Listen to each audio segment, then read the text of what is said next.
Well,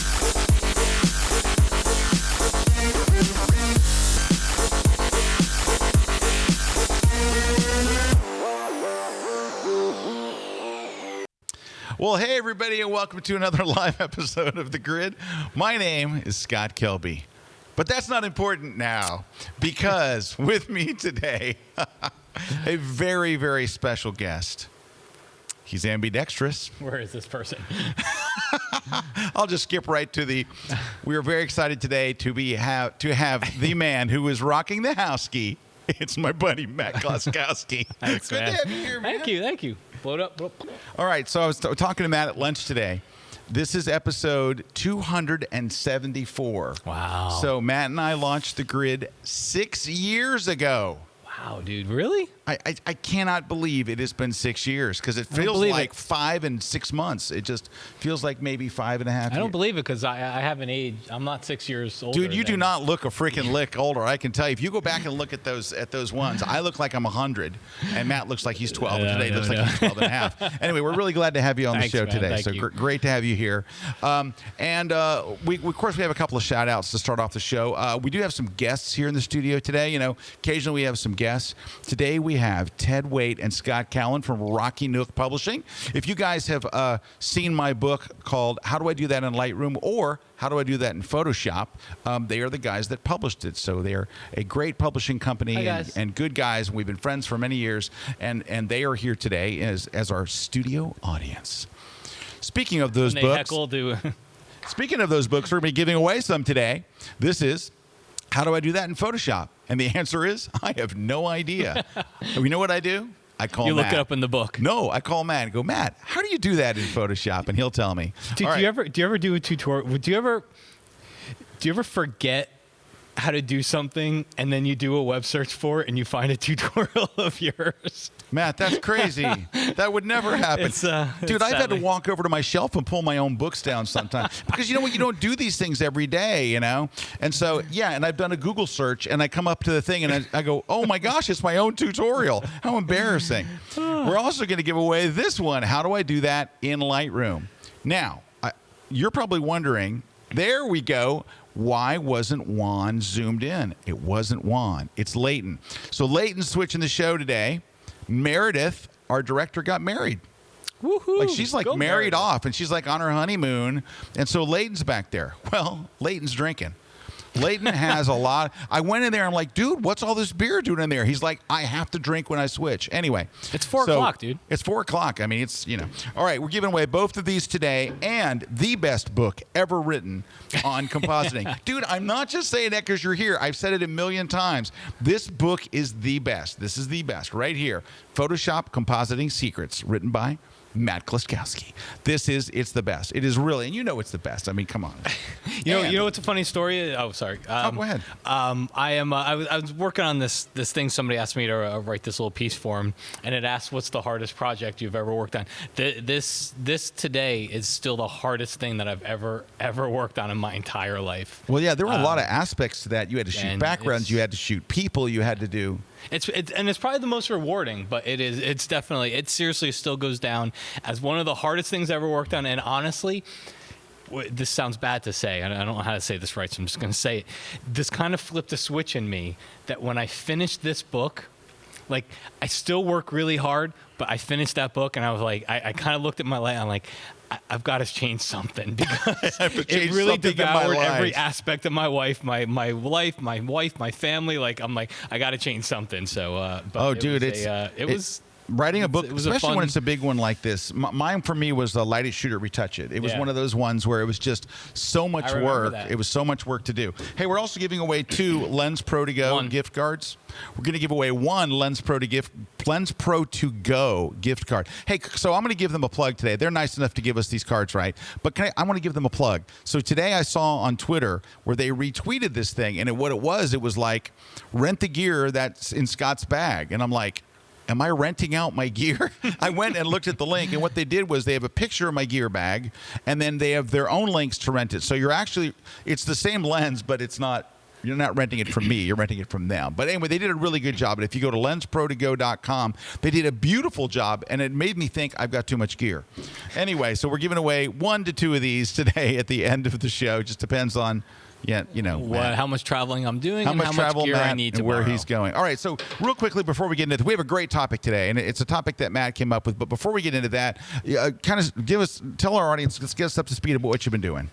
What have I been doing? Kind of just hang out during the day, and you're not a hangout kind of guy. Last June, I left on one to just really kind of start doing my own training, my own everything. I kind of realized like that was where that's kind of like what I'm meant to do, and so I left on one. I still work with them in some capacity and do. I started this On One Plus thing when I was there as this membership community and stuff. So that's kind of like it's near and dear to my heart. So I still do a lot with them.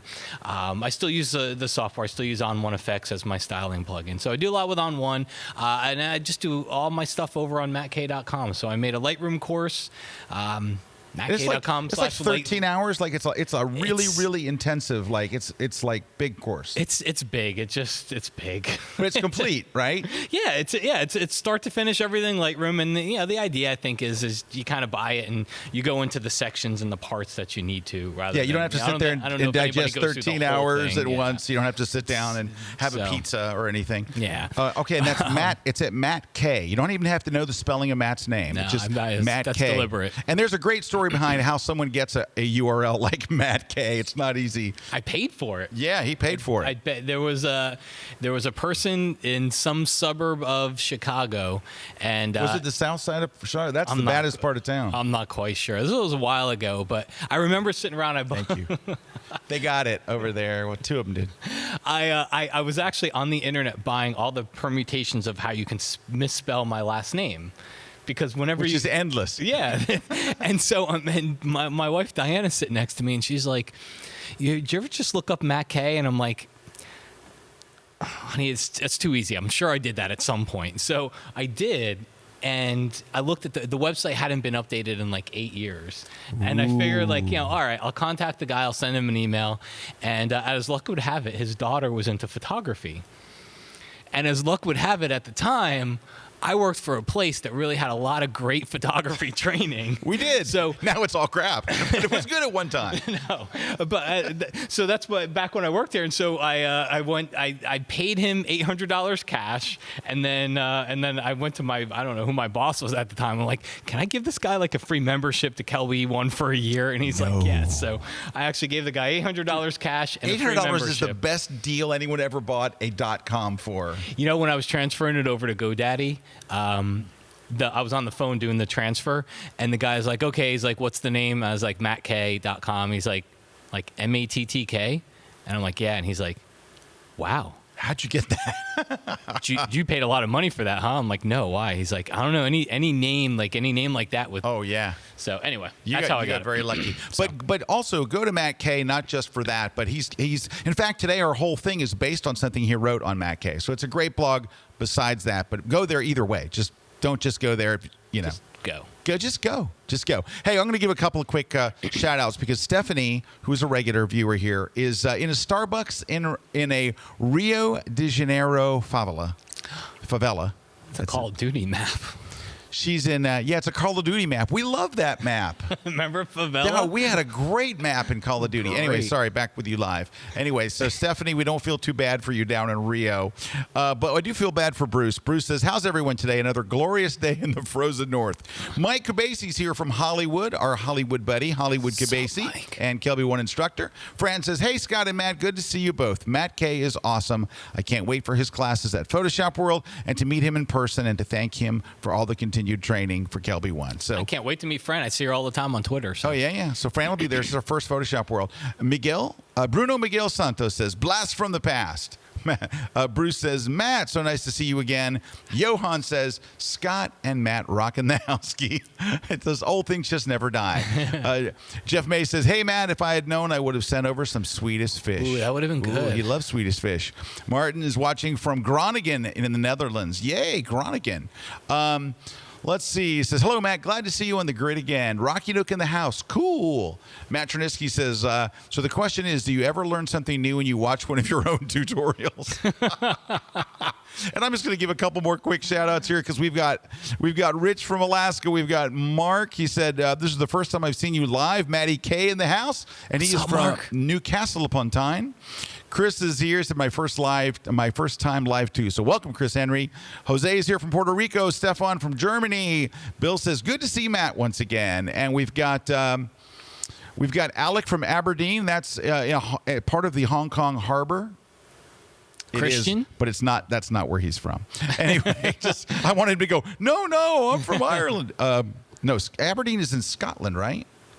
Yes, Aberdeen's in Scotland. All right, and in Hong Kong. Chris is from Switzerland. Daniel's from Sweden. Oh my gosh, Chris from Northern Ireland.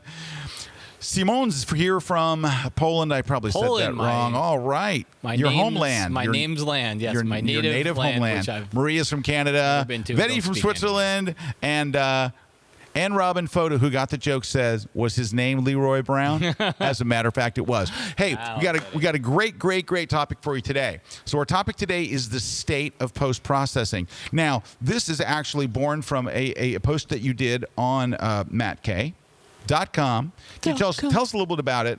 It got quite a lot of attention when you did this post. It did. It went over well. I think the premise behind it,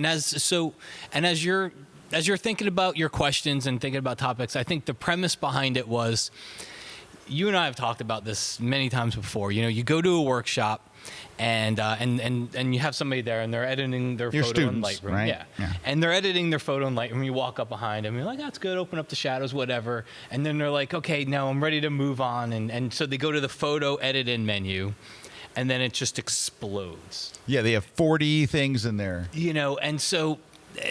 And I've seen it so many times at workshops, and I've been getting so many questions. And so the premise behind it was, I think in order to be really happy with your photography, you kind of have to be confident.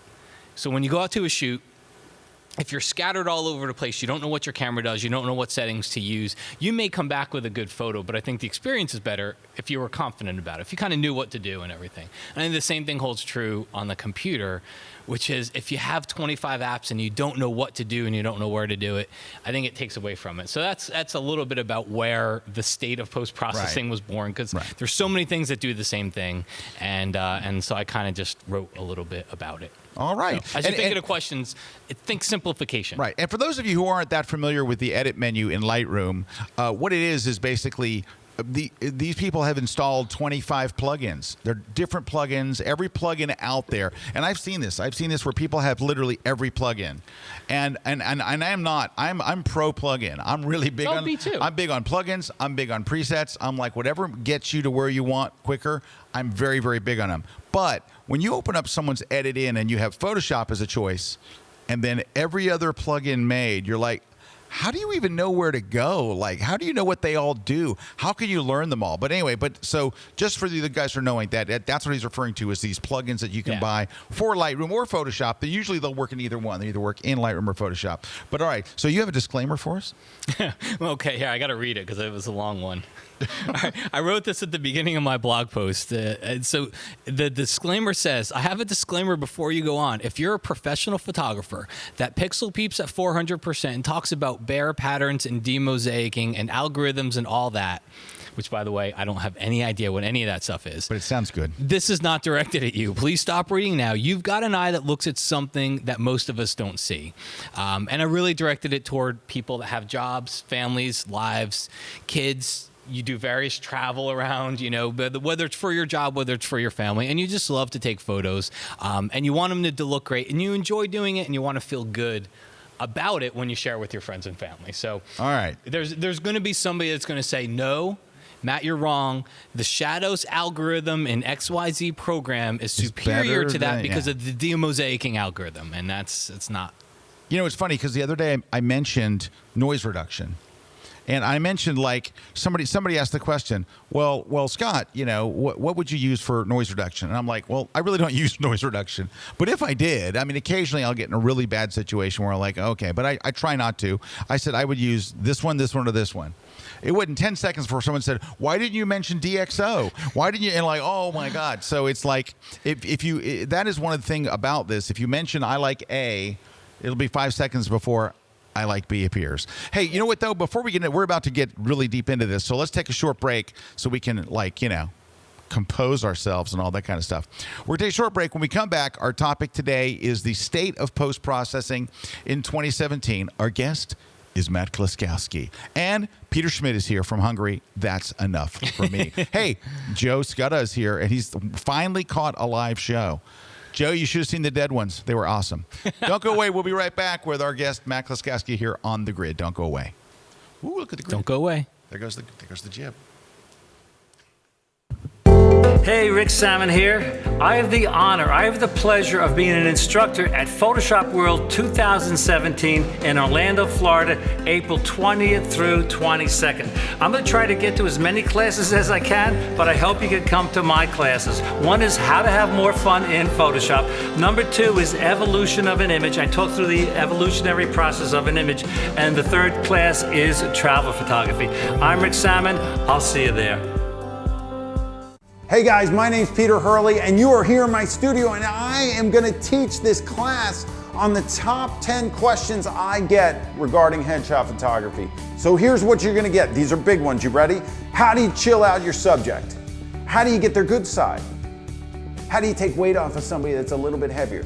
How do you get glare out of the glasses? What about continuous versus strobe?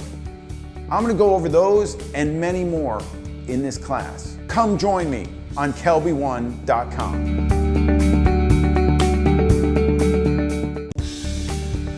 I'm Dave Cross. If you find that you struggle making selections in Photoshop, then my class on selection tools and techniques is what you need to get to the next level. In this class, we're going to talk about not only all the individual selection tools, but strategies on how to use the tools in tandem to end up with a great selection.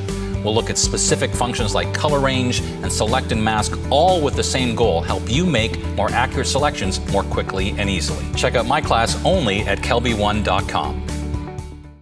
Hey everybody, we're back. Scott Kelby here with our special guest in the studio, Mr. Matt Kloskowski of matk.com. Ski. Hola. What's up?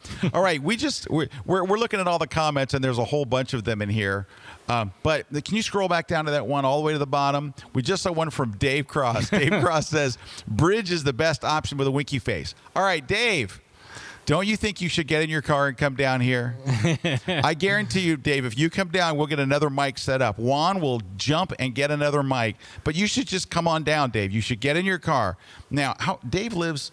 No, he moved. He's always moving. He's always moving to the nicest houses.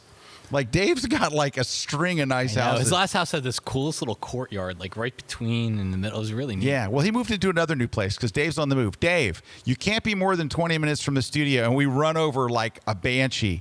Dave, get in your car, put on a Canadian shirt, and freaking come down to the studio. I'm not kidding. Come on down, Dave. We will get... Juan is looking for a mic. Juan is going, where am I going to find... How am I going to plug in a mic? Juan is in a panic.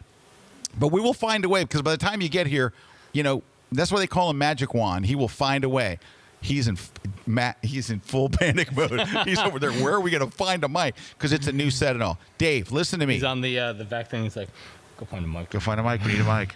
And poor Leighton, right? It's his first time switching by himself, right? And now we're going to add a mic in the middle of it all. But we'll do it. I don't care if I have to give up my mic. Dave, get in your car. Come down to the studio. and Dave, you would be a great addition to this topic, by the way, anyway. But we're going to roll on with the topic, and we'll start the countdown clock for Dave Cross to get here. All right, 42:40. We'll see. You got 42 minutes to get here. You could be here for at least 20 minutes. Okay.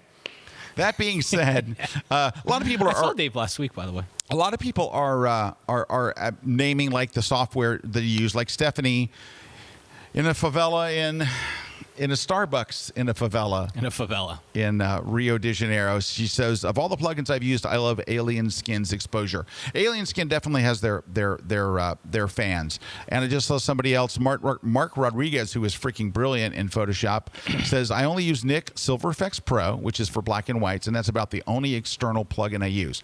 Okay, so today, believe it or not, you're going to be surprised, but today is not about listing the plugins that we use. It's about a bigger topic. And when Matt was talking to me about this, I'm like, oh, you're onto something here.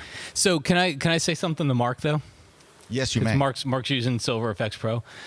Mark, I don't know. I don't want to be the bearer of bad news for you. You've got to find a new black and white conversion because I hate to tell you, your plugins are dead. They're not already dead. They're going to be dead, though. Yeah, they're going to be dead. Death is imminent. But how imminent do you think it is? How long do you think before the Nick? What he's referring to, for those of you who don't know Mark, or the Nick collection, which was from Nick Software. They were bought by Google. Matt and I sat on the grid and said they're not going to make more plugins, and everyone at Google got mad at us, and they were all furious at us, and they never made any more plugins. So anyway, well, they made one, but it wasn't really a plugin. No, it was Analog Effects. Nobody ever used it. Still hasn't used it. But anyway, so then they finally just gave them away for free. They're awesome plugins, but here's what they said when they gave them away for free. We're not going to support them. So if Apple changes their OS, if Windows changes their OS, if Adobe changes and it breaks them, that's the end. There's nothing left. Yeah. So do you have any news like that? No, I don't have no official news. It's just going away at some point. I kind of just look at it like, take Silver Effects or Color Effects. If it were a child, I think it'd be in middle school right now. Yeah, it's been around a while. Like, so much has happened in software development world that, it's, I don't know. And like I said, I think there's going to be an OS update. There's going to be a software update. There's going to be something going to break them that is going to render it, and they're never coming back. Out. They're all dead. And it's not going to be like widely publicized. Like, oh my God, what's coming is going to break Nick. It's going to be like one of those days you're going to do an update and bam, you're not going to be able to. All right. So what do you recommend? This is not what this class was. Not what this episode was about. But what would you recommend for black and white? I think the two best ones out there would be On1's effects and Mac Fun tonality. That's what I was going to say, Mac Fun tonality. Yeah, I think those are the two best ones that are out there. I think Mac Fun tonality. No, I don't use the On1 stuff as much as I should, so I'm not an expert on it. But one of those two is going to be the heir to the throne. Yeah. All right. I think they're both good, and I said this at the end of my blog post. I'm jumping ahead, but I told everybody, I said, at the end of the day, there's so much competition coming out right now with new plugins and new editors and all that stuff. And I said, before you buy anything, download it and try it. There's a 30-day download of everything that's out there. Yeah, there is. And then I said, and you'll be able to sympathize with this.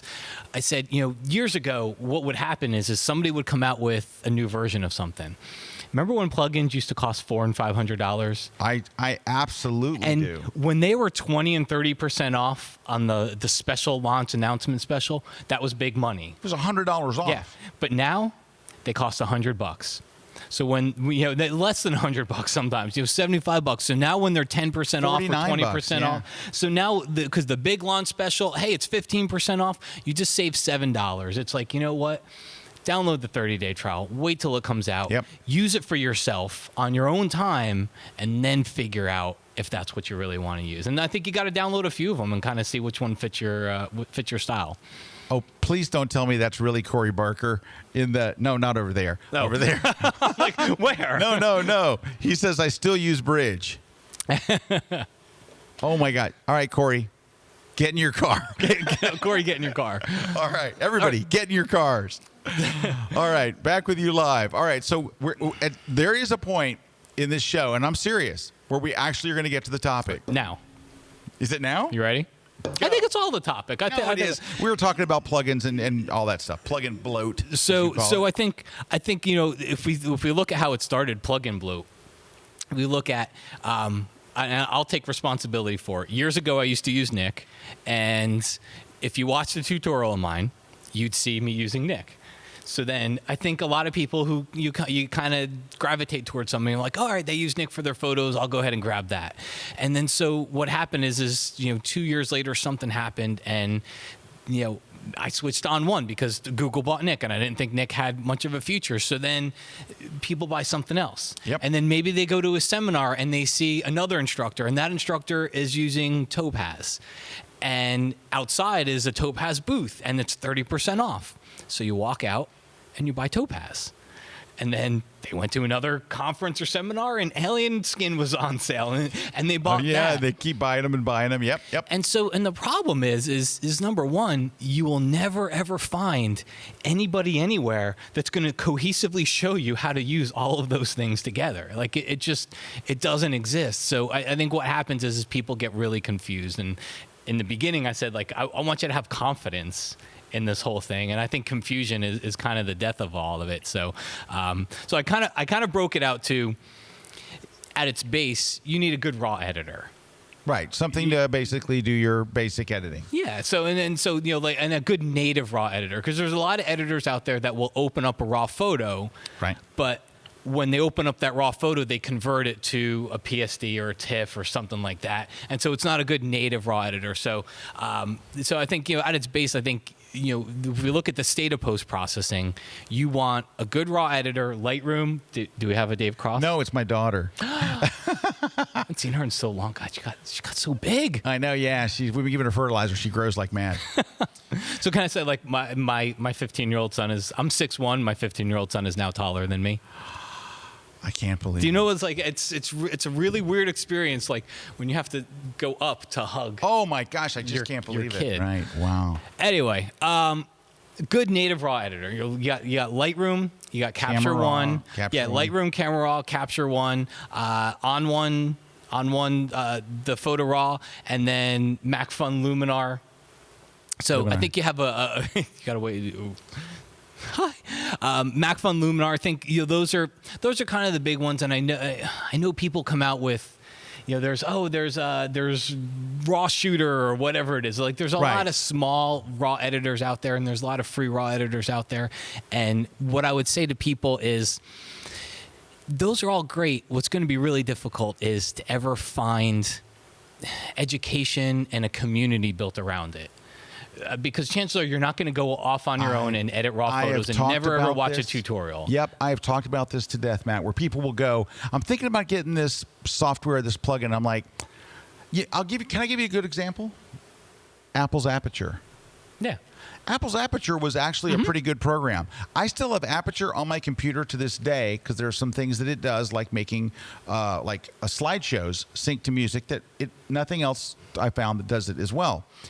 However, there was zero community around Apple's Aperture. Yeah. If you bought that software, you were all alone. You didn't have anybody to call. There was no videos to. I don't mean there was none, but there was virtually none. You were on an island all by yourself if you went with Apple's Aperture. It didn't mean it was bad software. It just had no community. It had no support around it. It had none of the things you need for something to really grow and take off and stuff. Yeah, and I think, and a lot of people today, like I just saw a message today from somebody. I saw a message today from somebody in an On1 forum asking On1 to develop like an Aperture migration tool. But I mean, Aperture is so, like, it's been discontinued for years. Like, it'd be really hard to develop anything for an Aperture user, because if you're still using Aperture today, you're using an app that has literally been discontinued for, I think, the better part of almost 3 to 4 years. I'm trying to see when Apple's Aperture. Oh, that's not it. Wikipedia, thank you. No, Wikipedia didn't do it. Let's see here. I'll take a question while you're doing that. Please do. So Matt Charnitsky says, I've never used plugins. Honestly, I'm not even sure where to start. So does anyone have any recommendations for dipping my toe into the waters? Matt, that's a great name, by the way. I think what I would say is remember how I was just saying we start with a raw editor. So that's your raw editor. You'd be amazed at how good all of the raw editors are these days. They all have a lot of the same features. They all have exposure and shadows and highlights, and they all have local adjustments and brushes and graduated filters and presets and all this stuff. So I think you'd be amazed at how good your raw editor would be. From there, I think you have to look at, like, what do you want to do? So I think most of us, we use a plugin for style, a stylization type of a phase. Like we get a certain type of a style where, I could go into Photoshop, I could add a color tint, I could change the blend mode, I could add a filter, and it takes 5 minutes to get a style. But these plugins, these effects plugins, Nix, On1s, MacFun, they have presets that do it all for you in one click. I love presets. And I think the advantage of presets is most of them, they show you 20 different looks for your photo, and then you can go through and figure out which one's the best one for this photo. So I'd say, be happy with the raw editor because there's so much you can do. And then from there, I think if you're looking to dip your waters into it, I think a stylizing plugin is going to be best. So, Luminar, On1 effects.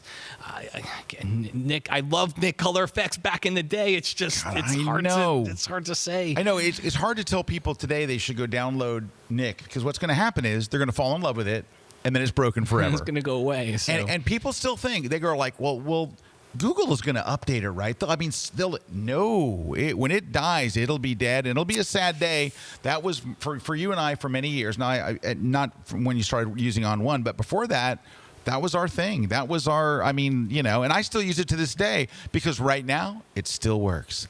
Hold on. Hold on, if I go over here, because you're going to find screenshots. This book is actually way too old.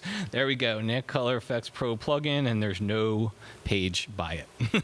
C Color Effect. Oh, I got to go to C. Hold on. C Color Effects Pro. See there. Hold on. I'll stop now. Page 180. There we go. There it is, right there, right on that page. There. There we go. There.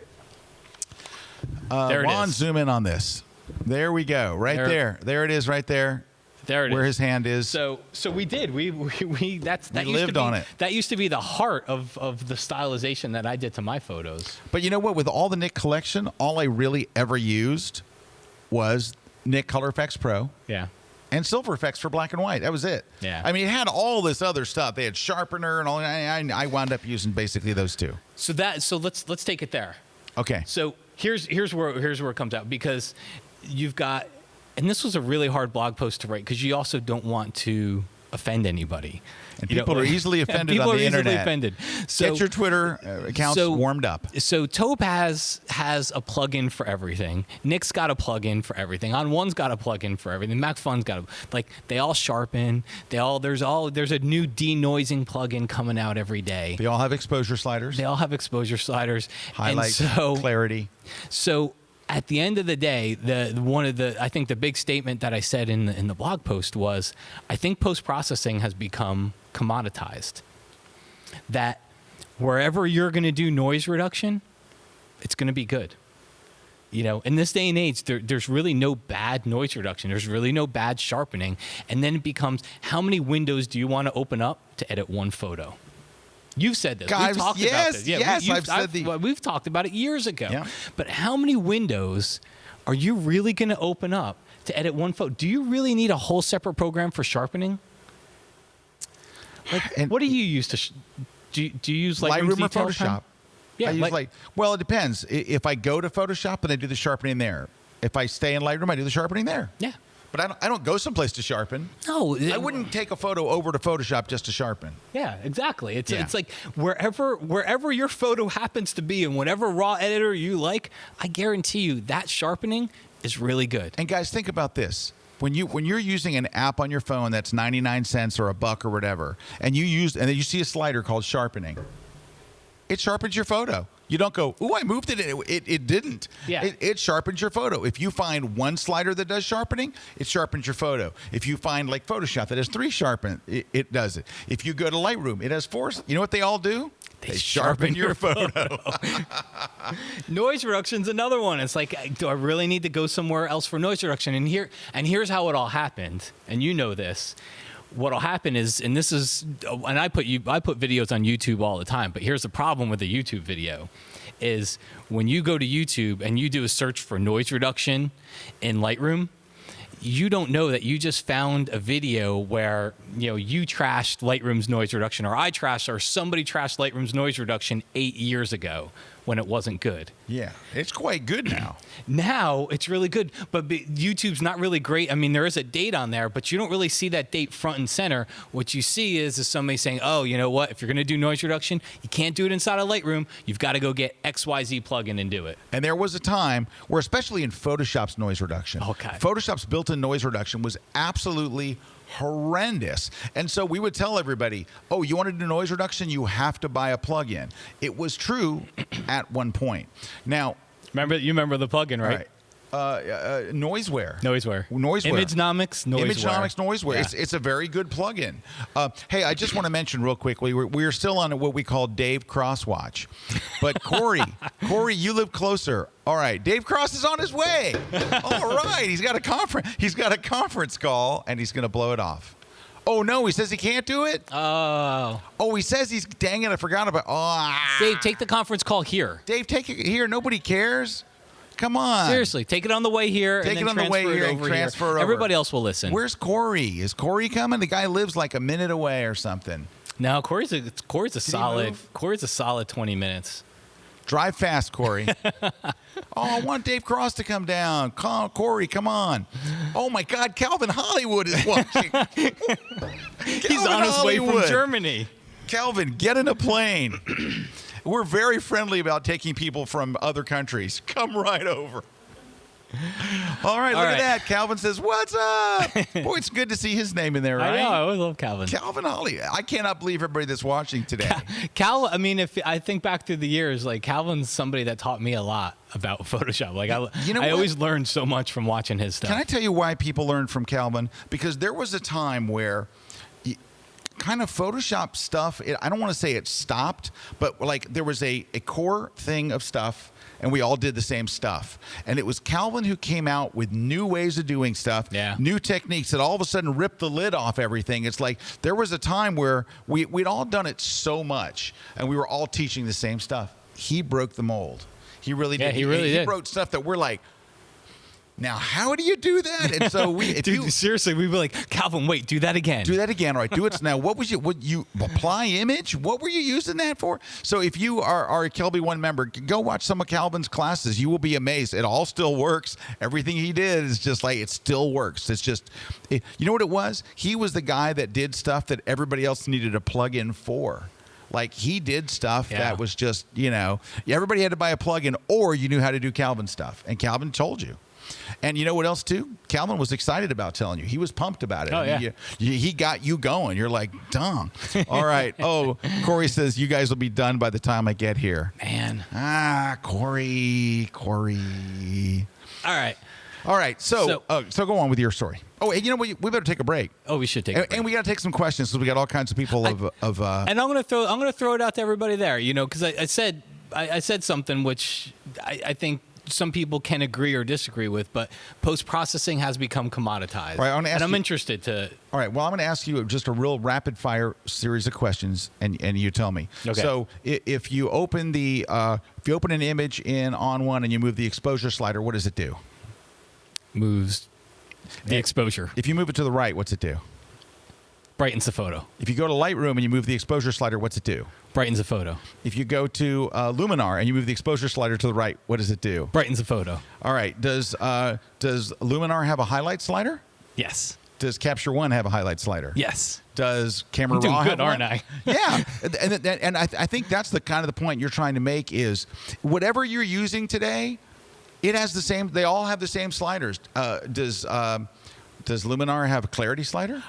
I'm gonna share a screenshot after the break. All right, let's take a break. I think it's worth taking a look at the screenshot when you see just how similar it is. Absolutely. All right, we're going to take a short break, and when we come back, we are going to look at Matt's screenshot.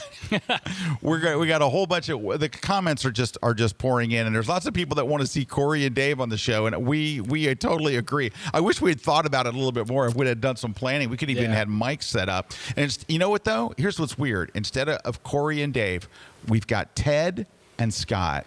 And can I tell you? It's like.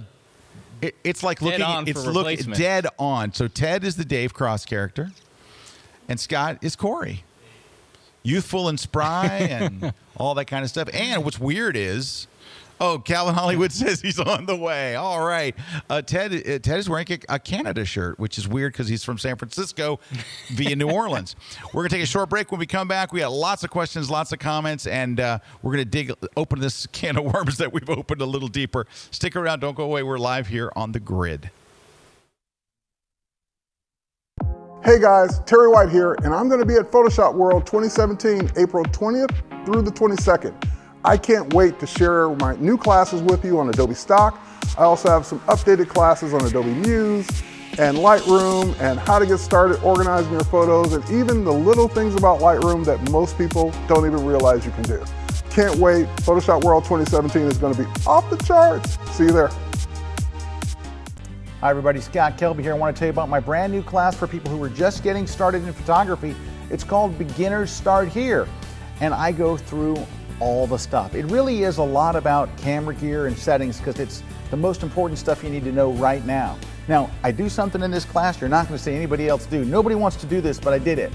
I'm going to give you my favorite f-stops. I'm going to tell you which lenses to use for what. I'm going to treat the whole class like you and I are out on a shoot, and if you said, hey Scott, we're out here shooting a landscape, what f-stop should I use? Boom, I'm going to tell you. Whatever we're doing, I'm going to give you the straight scoop on settings, on accessories, on the stuff that you need to know. If you're new to photography, this is going to take you to that next level. You're going to start making better pictures, you're going to do it quick, and it's exclusively here at Kelby One.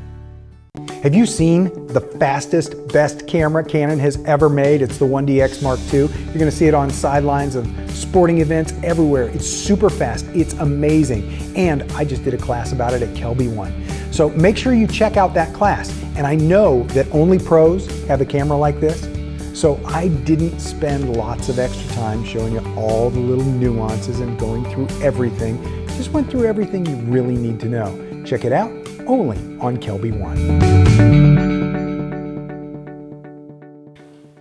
Hey, we are back. Scott Kelby here with Matt Kloskowski. And hey, just want to mention over on LightroomKillerTips.com today, I have a free print preset for you to download. So those of you guys have been watching, every week I've been doing a new print preset. So if you take a look, well, let me show my screen here.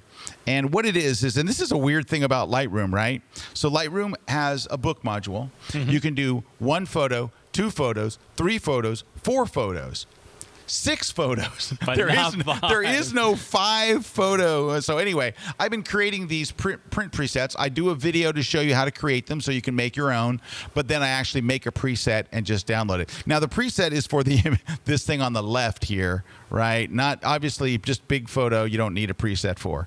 It's built in. But for this one over here, so every week I've been doing these. So just go, you can download it for free. Go to LightroomKillerTips.com, and that would be the post from Wednesday, today, March 1st. So go check that out. Also, I just want to mention I'm going to be in Boston. I'm going to be in Boston on March 10th, which I think is a Friday. So I'll be in Boston with my Lightroom on tour. So come on out. I will have hundreds and hundreds of photographers there. If you live in the Boston area, you don't come out, you're going to hear about it like the next day and be like, I should have come out. Like, what? And then you're going to be, what? So come on out. And then I'm in Philly. I'm in Philadelphia on the following Monday, the 13th. So Boston on Friday, the 10th, and then on to Philadelphia. Come on out. We'll have a wonderful day of love. And you know what I'm going to do during that seminar? I'm going to use a Matt Kloskowski line. I don't show the web module at all. And when Matt used to do the Lightroom tour, Matt had a great line. He goes, let me tell you something about the web module. Any question that you ask, whatever it is, the answer will be no. Does it do this? No. Does it do that? No. No, no, no, no, no, no, no. But I am doing Lightroom Web, which is completely different and awesome. Not the develop module part, all the other stuff. Dude, people, there's so many things where Lightroom ties into the web, especially if you have the Lightroom Photoshop CC plan. Yeah, the CC there's plan. so many cool places where Lightroom ties in with the web that people don't know beyond the web module. Oh, yeah. Top. There's a lot of neat stuff. We have a class on it. We have a whole entire class by Rob Sylvan. Say it with me. Rob Sylvan. He's going to be at Photoshop World. Yeah, he's teaching a class on Lightroom Web. That guy knows Lightroom on a terrifying level. Before we took a break, I didn't tell you where to go to learn about the seminar. Go to KelbyOneLive.com. And I also have some other dates like Chicago and someplace else. But anyway, go there and come out to Boston. Don't be the only person. Don't be the only photographer in Boston that didn't come out, because then you'll just feel bad. All right. So Matt, you were talking about you were going to show us a screen capture. So set us up for what we're going to show us. So we had said we were talking about post-processing becoming commoditized. Right.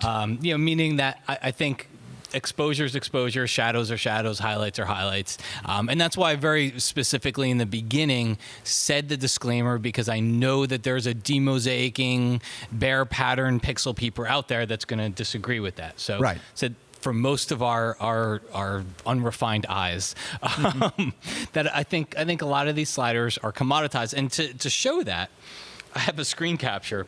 So these are kind of the basic sections of all of the main editors out there.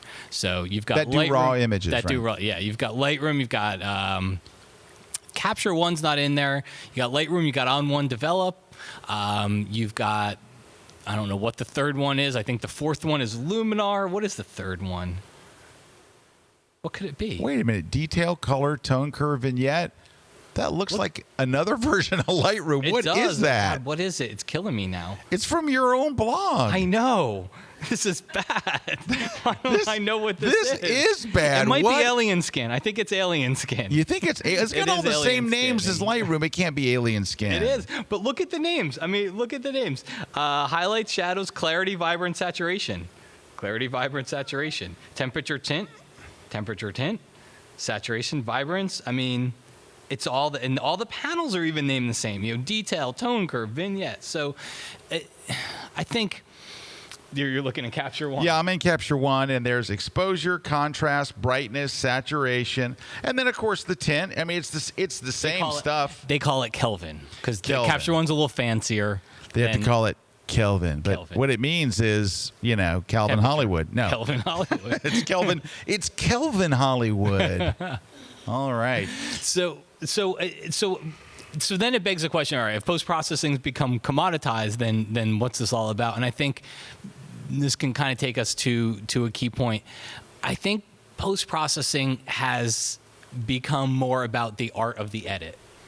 It's knowing how bright to make the photo, how dark to make the photo, how much sharpening is too much. It's the how much art of processing, not the sliders. Yeah. It's Yeah. like having good taste, developing an eye, seeing color casts, stuff. Yeah, having a vision for the photo. And I wish I had the examples. I'm just thinking about it now. But I saw a photo yesterday where somebody submitted a really nice photo of this little kid. He had a great expression on his face, and it was cold. The temperature of the photo was very, very cold, and it was a very flat photo. But the emotion in the photo was so good.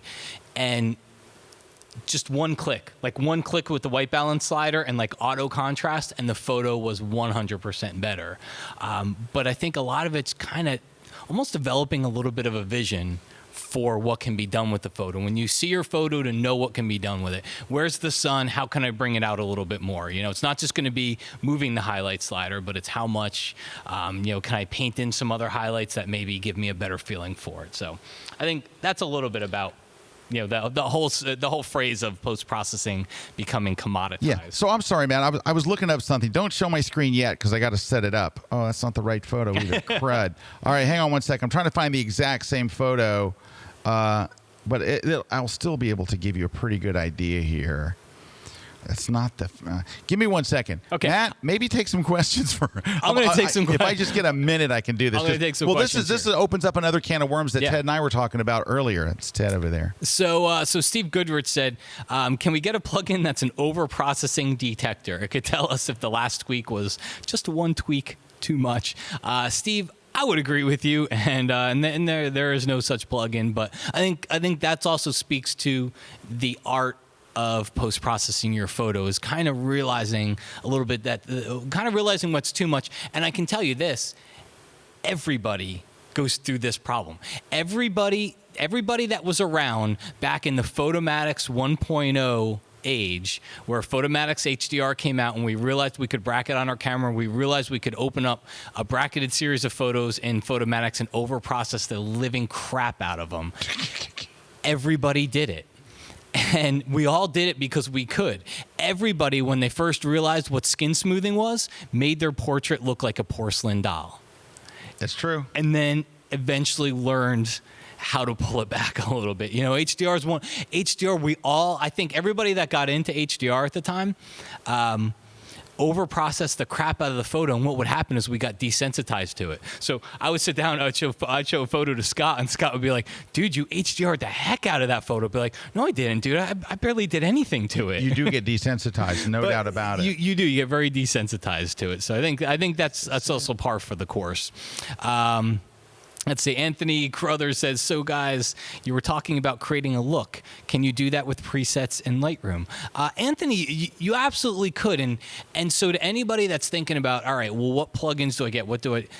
I would say if you're a Lightroom user, and all my photos start in Lightroom, all my photos get imported and organized inside of Lightroom.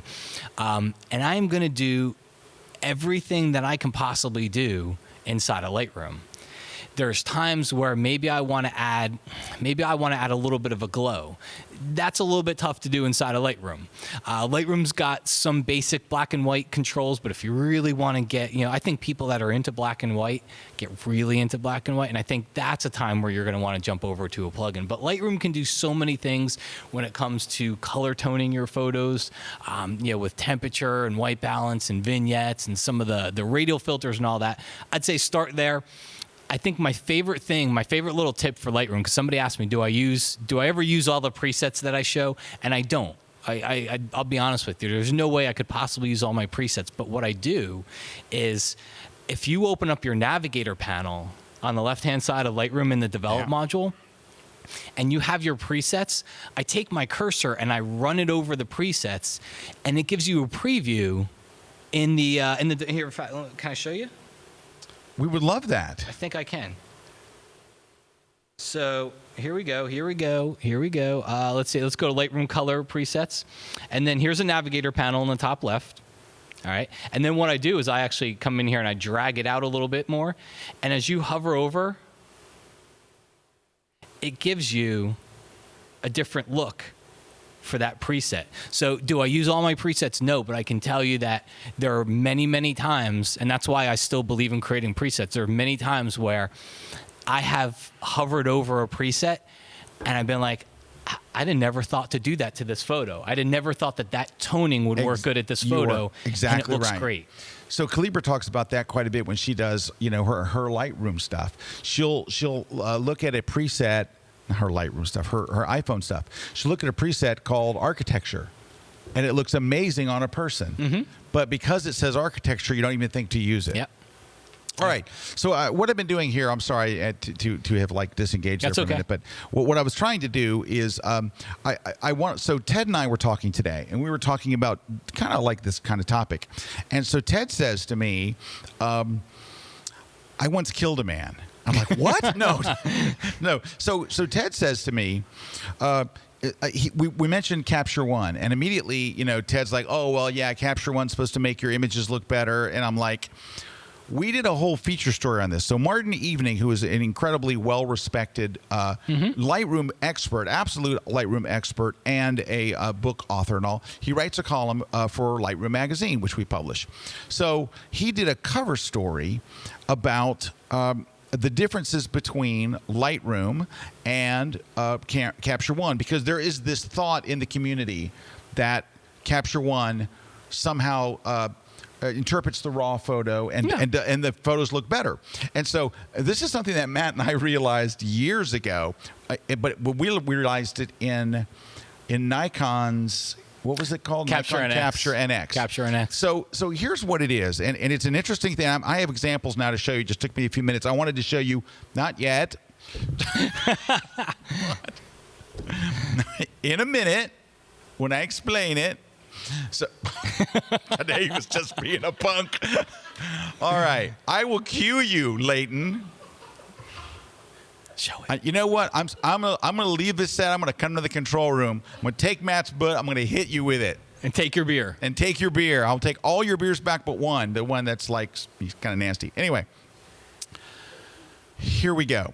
So there is this thing. So I want to tell you there's a little bit of backstory here. So I hope you apologize. But so one day Peter Hurley is here. So Peter Hurley is in the studio. He is shooting. He's doing a class here at Kelby One. And I'm looking I see the images come up, and they look really good. I'm like, what the heck, right? So I go over to Brad. I go, Brad, why do his photos look like they look already retouched, like they look already juiced? And he goes, oh, he's using Capture One. And I'm like, what is Capture One doing to those photos? You know, so of course I'm really interested in it. So we started doing some research, and what it is this, and this is what Martin not only wrote about in his article in Lightroom magazine. Can't tell you if it was Lightroom or Photoshop User because we published them both. It was either Photoshop User or Lightroom. He's a columnist for Lightroom magazine, but he basically said this, and this is what it is. The Adobe's stance on doing a raw photo is this. We're going to give you the flat raw photo out of the camera. We're going to make it look flat. It's up to you to go into Lightroom and add clarity and sharpness and whatever else you want, right? That's when you shoot in RAW, that's what you're basically saying. Give me the flat raw image. Don't do anything to it. I'll do it to it. That's my job as, editor. So what Capture One does is they juice the image. They actually add more sharpening than Lightroom does. They add more clarity. Well, they add clarity. Lightroom doesn't add clarity. Yeah. They add clarity, and then they also add like warmth and something else. They add like 3 or 4 things. They change the settings to where the default settings are not flat. They're already kind of pre-processed. That's why when I'm looking at Peter Hurley's images, I'm going, these things look so good on screen because they're already processed. Yeah. Their default settings are different. So in this article, Martin shows you, here's how to set your Lightroom settings to look out of the box by default like Capture One. He just goes, here, set your settings at this. Now open the same photo in Capture One, open it in Lightroom, and they look the same. So I want to show you how big a difference this is. So take a look on screen now. This is the image out of the camera. So this is a non-retouched image. This is straight out of my camera. I haven't done anything to it except for I saved it as a JPEG. So this is a JPEG straight out of the camera. I'm going to switch over to Capture One. It's the same exact shot in Capture One, and it looks like that. Now, it is got, you won't be able to tell on the screen that you're looking at, but on my screen, it looks sharper. There is like clarity added. Yeah. The exposure looks a little darker, actually. Yeah. The exposure looks darker. But it's sharper, it's got clarity, it is warmer. Now, we know that people look better, generally warmer. I think tones. this is a little bit too warm. But this is an unretouched photo, just like this is. And there are people that would look at this image and go, well, this doesn't look that good. I like it warmer. People look better warmer. But look at that background. Mm-hmm. The background's gray. The background's gray, and I shot her on a gray background. And there was blood everywhere. It was horrible. No, it was... I photographed her on a gray background. Yeah, I just marked these as pics, saved them as JPEG, and threw them in a folder. So then, here are the same shots. Let me hit the little shortcut here. These are the same shots, and they look very different here. Yeah. And you won't be able to see the sharpness difference, but there is definitely a sharpness difference. It is definitely sharper here, and it looks like you've added clarity and sharpness and stuff like that. There's a special sauce getting added to it already. There is a special sauce. So I wanted to talk about that because this is like, as soon as Ted and I were talking about it, the first thing that jumps into Ted's mind is Capture One looks better. Yeah, I think I think a lot of people think that too. Right. And so what we've been trying to get Adobe to do, we've talked about this to them to death, is to actually create an option that would make it look better. Like, just go ahead. So like Patrick says, you can do that in the Lightroom import preset. Yep. I use an import preset for lens correction. So what you could do is, if you're a Kelby One member, go to the issue. It's maybe 3 or 4 issues ago. You'll see it says Capture One and sharpening and all on the front cover. It says Martin Evening. Go and you could save those settings as an import preset. So when it imported your photos, it would look like Capture One. So you basically get the look of Capture One. But here's what Martin did in this article that's so brilliant. He took Capture One and he took all their settings off and set it flat. He looked at Lightroom, put them together. You know what they look like? Exactly the same. When you flatten out Capture One, he showed right in the magazine. So, and that's what he's trying to say is, the reason I know it's not they're interpreting the raw photo differently, because when you flatten out their settings, it looks the same as Lightroom. So what Martin's point is Lightroom and Capture One work exactly the same way. It's just you increase all these things to get a better look. And I think to kind of bring it all back around. To bring it back around. To bring it back. I mean, got slightly bit off topic No, there. but it's a perfect example, because I think when it comes all back around, it kind of demonstrates a lot of this stuff is the same. It's how you look at the photo. This is what's on my screen here is from the Affinity photo website. Okay. So Affinity came out with a Photoshop-ish, type of a program, and my point when I showed this was, you could have done this anywhere. This isn't when you go to Affinity's website, it's not math. There's not some crazy retouching tool. There's not some crazy skin tool that they have. That if you look at their tools, if you look at even what they tout, it's all the same tools: clone stamp, red eye, healing brush. Yeah, exactly. What's done here is not from a tool. What's done here is someone who knew how bright to make the skin, who knew what to do to the hair, who knew how much contrast to add to the photo, who knew all these different things to make the photo look good. But it's not any one tool in there. And I think one of the things that frustrated me, actually let me see if I can pull up that quote. Here. I actually took this quote from something offline, because this is what gets me, is somebody wrote, "Please, company name," took out the company name, "devote all of your manpower to making their product a better option to Lightroom. Stuff like virtual copies, photo stacking, and compare mode." You're not asking a company to make a better product. You're asking a company to give you the same exact program, just with a different pricing model. just because you're pissed off at $9.99 a month. When it comes down to it, like, you're asking a company to make the same exact program somewhere else with a different pricing model. And I think that's where we all get confused. So my whole point was, let's not get confused. Let's figure out the pricing model you're comfortable with. And then just understand that you could almost follow any editing strategy, because all the sliders are pretty close to the same. Hey, let's also talk about simplification. Yes. Because one of the big things that, and we started off kind of talking about this, when you've got all these plugins, well, wait a minute. We got to answer this. There's some wild questions coming in here. Like RAW isn't RAW if the software adjusts the photo, is it? RAW isn't RAW if the software... Well, of course it's RAW. It's RAW until the moment you save it as something else. If it leaves the program, right? Yeah. If it leaves the program and then you save it as a JPEG, at that moment, you know what it's like? It's like this. I want you to... Welshman, 1949. I like the name, by the way.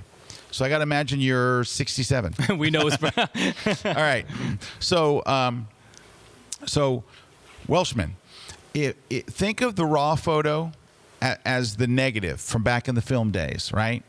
So you could make many prints off it, but the negative was still the negative. Mm-hmm. You didn't mess with the negative. You couldn't change the negative. I mean, you could go in the studio and have a retoucher do it, but the negative was like sacred. That was it, and you could just make as many prints as you wanted. If you went to a lab, you could say, "Can you make one warmer? Can you make one cool?" I used to go to the guy at the lab and just tell him what I wanted. Can you make this warmer? Can you make, and to the extent that he would do it. When I went to a really good lab, he would do just what I wanted. If you go to, Walgreens, they're like, anyway. But anyway, it was, I always had the negative. So you need to think of the RAW as that.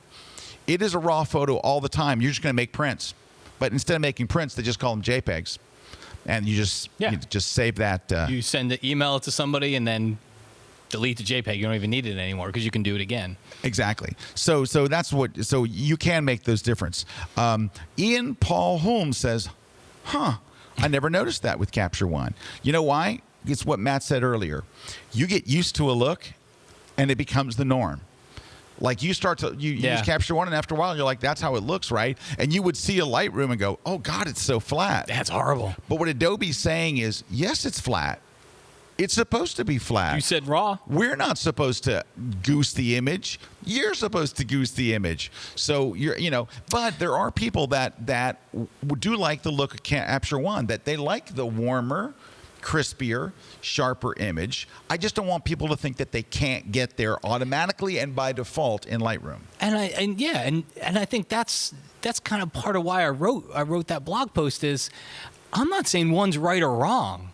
I'm saying just understand the facts about this whole thing, and then I want you to be happy with what you use. And I think that's another big one is just be happy with it. You know, you have so many people that I mean, between On1 and Luminar coming out, I would have people that would send me a message and they'd say, and in fact, I quote, "Matt, I love Lightroom, and I just saw that there's some new raw editors coming out. I'm thinking of buying them. Should I?"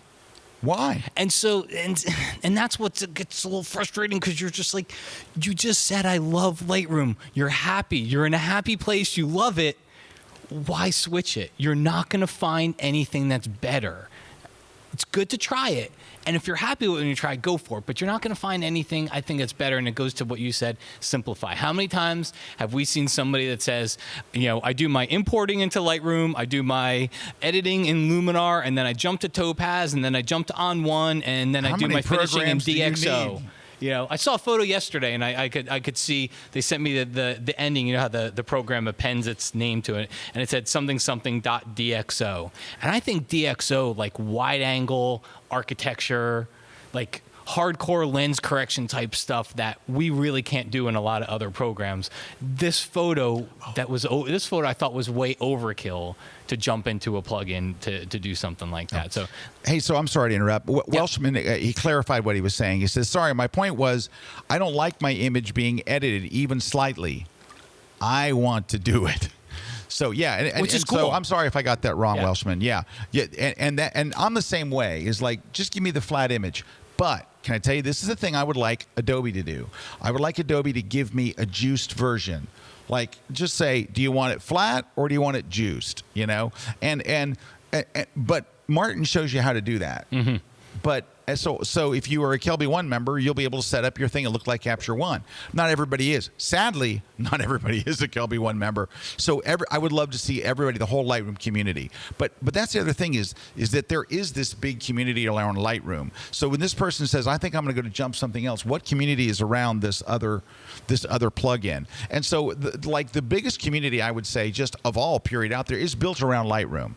It's like, if I go speak anywhere, I don't care if it's in the UK or in Germany, and I ask the question, who's using Lightroom? Every hand goes up in the room. Now, there may be 3 or 4 people using like the Photos app or something else, but it looks like every single person. You might have missed one here or there, but it is a Lightroom world. I mean, what does Adobe have subscriber-wise in the Creative Cloud? 7.5 million, 8 million people, and the photography Lightroom bundle has exploded. It's $10 a month. You get Photoshop and Lightroom, and Macarena mentions that it's only $7.99 if you're a Kelby One member. So if you're new to and you have an old version of Photoshop or Lightroom and you want to get on the Creative Cloud thing, it's $10. It's $7.99, which is cheap. You know what you can get for $7.99? Nothing. Dude, this stuff used to cost $700.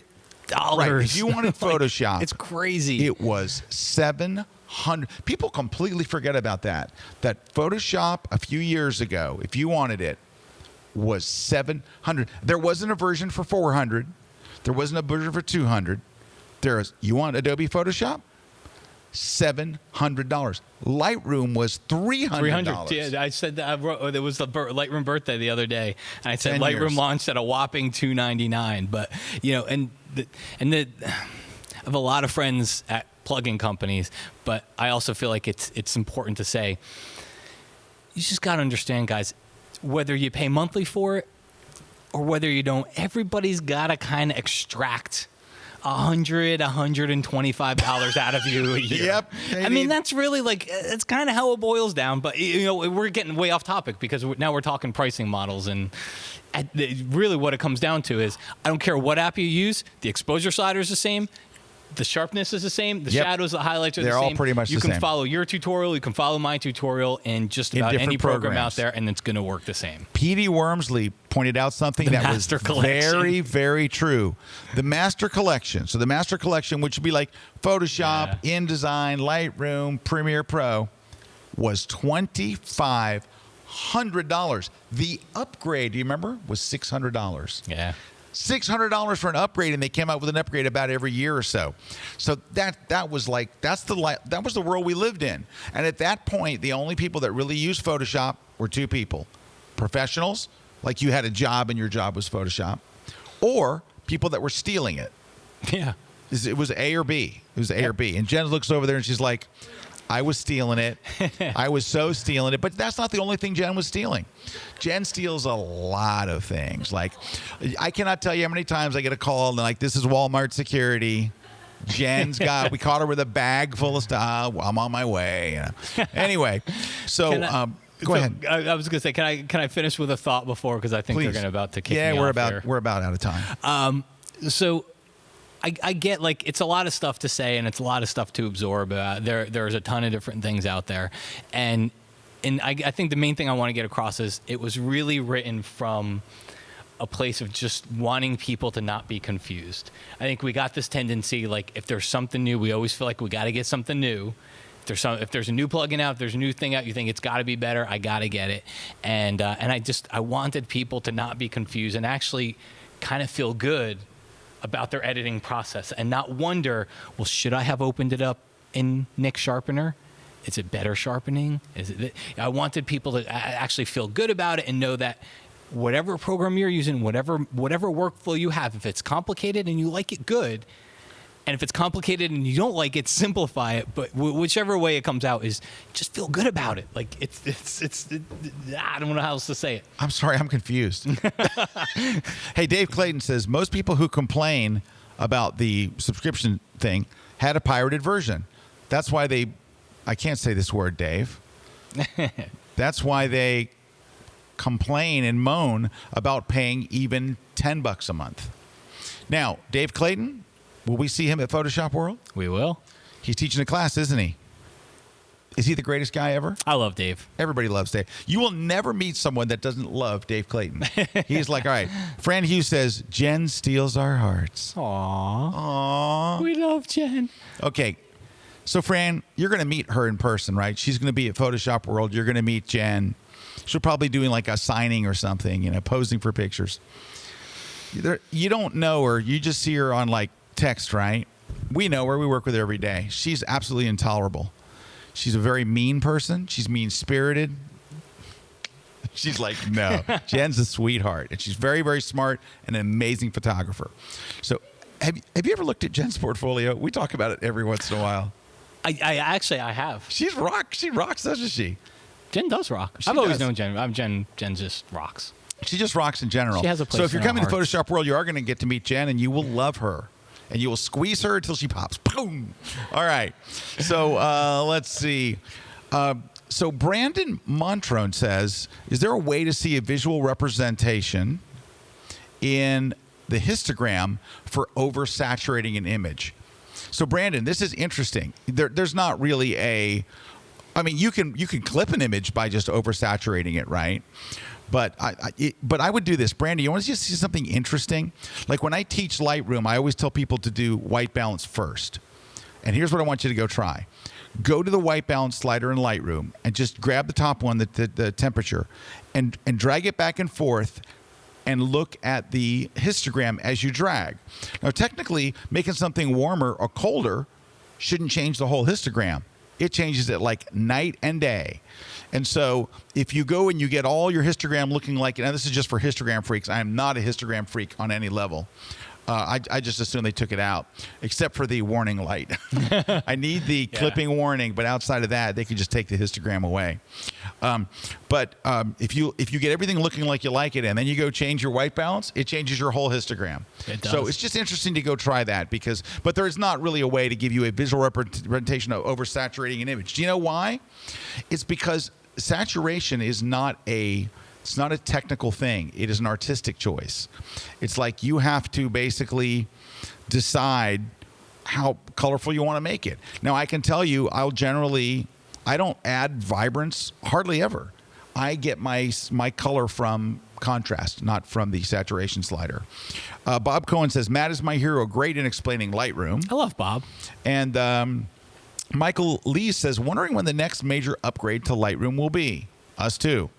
All right. Rose Kieran says, I'm getting sucked in here to coming to Photoshop World. Would love to meet the crew. So Rose is in New Zealand. Rose? That's very... I flew to New Zealand, and I survived that flight. You could come all the way.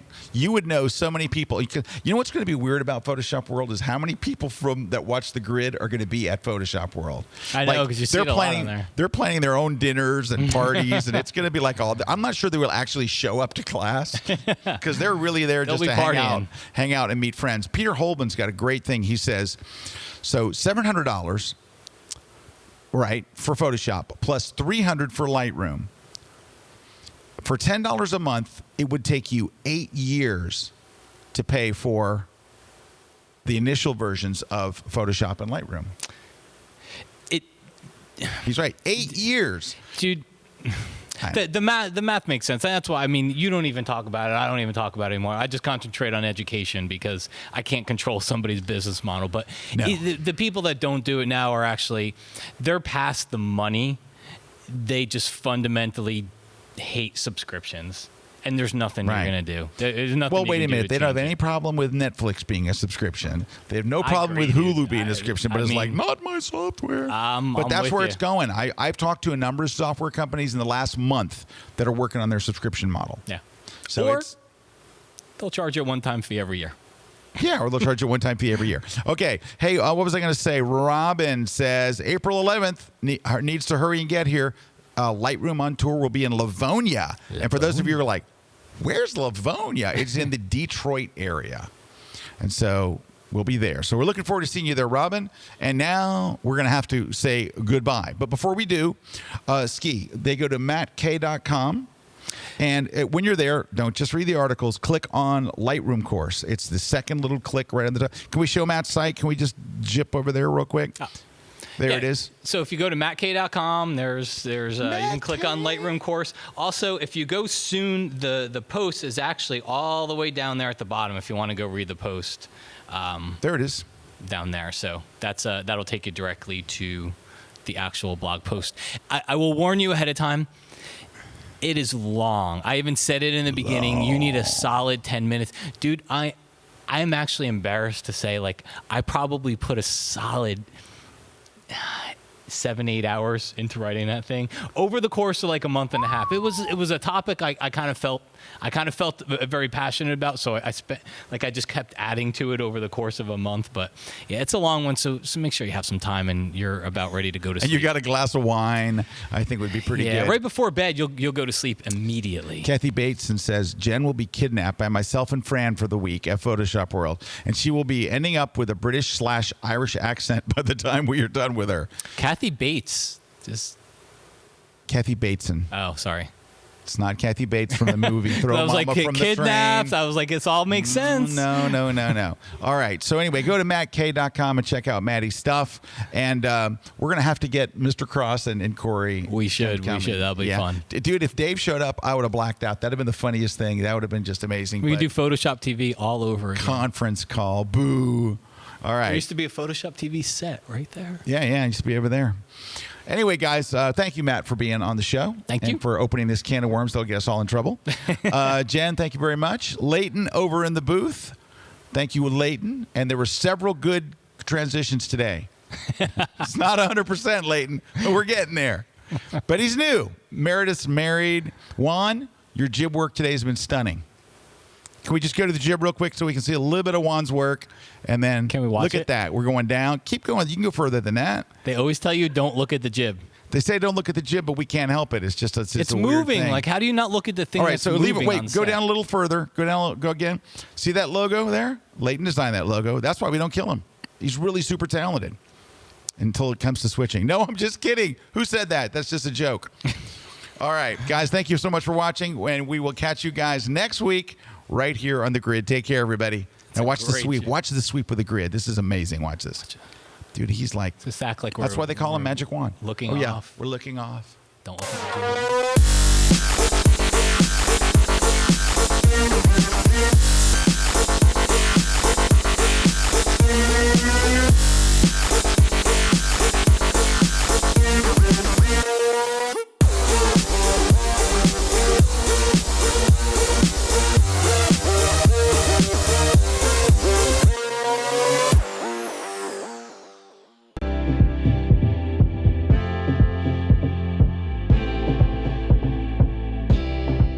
I've been here 4 times. I continue to learn new and fabulous things about photography and Photoshop and Lightroom. If you come here with one thing on your mind, you're probably going to end up leaving with interest in other areas. You want to stay in the know and stay on the cutting edge. This is the place to do it. Anyone that has a passion for creative things, photography, design, they attend Photoshop World.